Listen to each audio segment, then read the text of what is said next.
नमस्कार, let's mic में आपका स्वागत है। घूमो दुनिया के साथ मैं राखी जैन।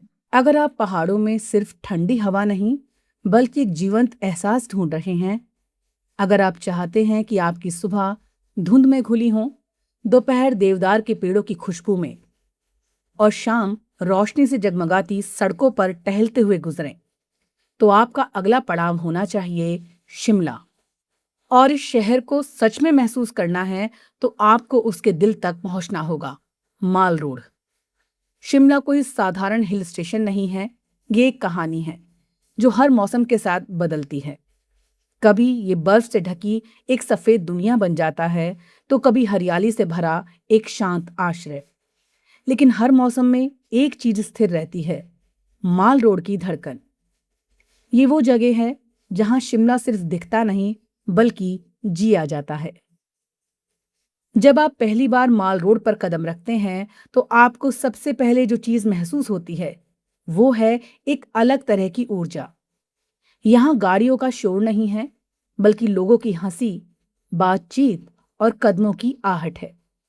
सड़क के दोनों ओर सजी दुकानें, पुराने ब्रिटिश जमाने की इमारतें और बीच बीच में खुलते छोटे छोटे चौक, सब कुछ मिलकर एक ऐसी दुनिया बनाते हैं जहां समय जैसे थोड़ा धीमा चलने लगता है।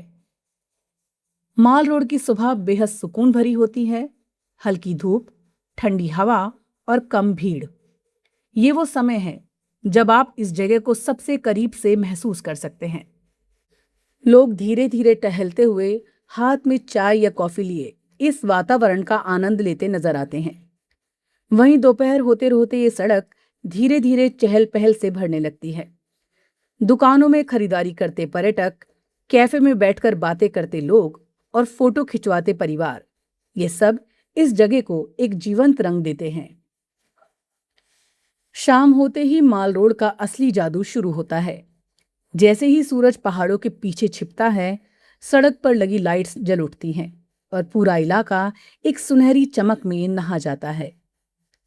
ठंडी हवा में घुली कॉफी की खुशबू, दूर से आती संगीत की धुन, चारों ओर फैली रोशनी, ये सब मिलकर ऐसा माहौल बनाते हैं जिसे शब्दों में बांधना मुश्किल है। ये वो पल है जब आप सिर्फ चलते नहीं बल्कि हर कदम को महसूस करते हैं। माल रोड का सबसे महत्वपूर्ण हिस्सा है द रिज। ये एक विशाल खुला मैदान है जो शिमला की आत्मा को खुलकर सामने लाता है। यहां से आपको दूर दूर तक फैली पहाड़ियों का दृश्य दिखाई देता है। सुबह के समय यहां खड़े होकर जब आप सूरज को उगते देखते हैं तो लगता है जैसे पूरी घाटी एक नए दिन के स्वागत में जाग रही हो। रिज पर स्थित क्रिस्ट चर्च इस जगह की पहचान है। इसकी पीली दीवारें और गॉथिक शैली की वास्तुकला इसे खास बनाती है। ये चर्च सिर्फ एक धार्मिक स्थल नहीं बल्कि इतिहास का एक जीवंत हिस्सा है। रात के समय जब ये रोशनी से जगमगाता है तो पूरा रिज किसी परी कथा जैसा लगता है। माल रोड पर चलते हुए आपको हर कुछ कदम पर इतिहास की झलक मिलती है। ब्रिटिश काल में ये जगह सिर्फ अंग्रेज अधिकारियों के लिए आरक्षित थी और आज भी इसकी वास्तुकला में उस दौर की छाप साफ दिखाई देती है। पुराने लैंपपोस्ट, लकड़ी की बालकनियां और ढलानदार छतें, ये सब मिलकर इस जगह को एक अलग ही पहचान देते हैं। अगर आप शिमला के इतिहास को और करीब से समझना चाहते हैं तो वायसराय लॉज जरूर जाएं। ये वही जगह है जहां ब्रिटिश भारत के वायसराय रहा करते थे। विशाल लॉन, भव्य इमारत और चारों ओर फैली हरियाली, ये सब आपको उस दौर में ले जाता है जब शिमला भारत की ग्रीष्मकालीन राजधानी हुआ करता था। माल रोड शिमला का दिल जरूर है, लेकिन अगर आप इस शहर की आत्मा को सच में समझना चाहते हैं तो आपको उसके आसपास फैली उन जगहों पर जाना होगा जहां भीड़ थोड़ी कम है लेकिन अनुभव कहीं ज्यादा गहरा है।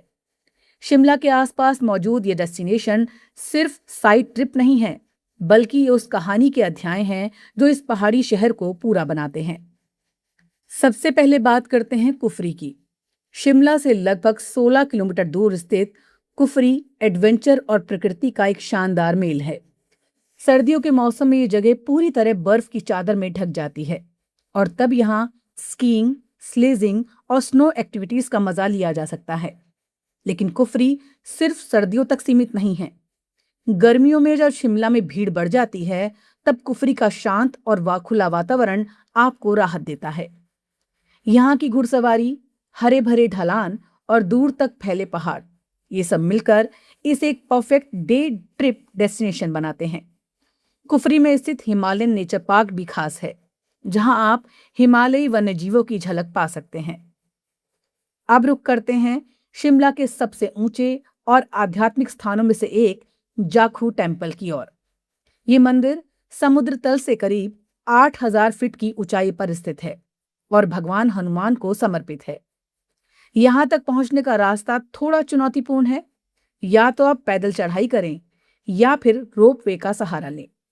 लेकिन जैसे ही आप ऊपर पहुंचते हैं, पूरा शिमला शहर आपके सामने फैल जाता है। यहाँ स्थित विशाल हनुमान प्रतिमा दूर से ही दिखाई देती है और इस जगह को एक अलग ही आध्यात्मिक ऊर्जा देती है। सुबह के समय यहाँ का माहौल बेहद शांत होता है, जहाँ सिर्फ हवा की आवाज और मंदिर की घंटियां सुनाई जाती हैं। अगर आप शांति और हरियाली की तलाश में हैं, तो नालेद्रा आपके लिए एक आदर्श जगह है। ये स्थान अपने खूबसूरत गोल्फ कोर्स के लिए जाना जाता है, जिसे भारत के सबसे पुराने और सुंदर गोल्फ कोर्स में गिना जाता है। देवदार के ऊंचे ऊंचे पेड़ों के बीच फैला ये हरा मैदान किसी पोस्टकार्ड जैसा लगता है। यहाँ की सबसे खास बात यह है कि यहाँ समय जैसे धीमा हो जाता है। लोग यहाँ जल्दी जल्दी घूमने नहीं आते, बल्कि धीरे धीरे इस माहौल को जीने आते हैं। घोड़े की सवारी, जंगल के बीच टहलना और खुली हवा में बैठकर दूर तक फैली पहाड़ियों को देखना, ये सब आपको भीतर से शांत कर देता है।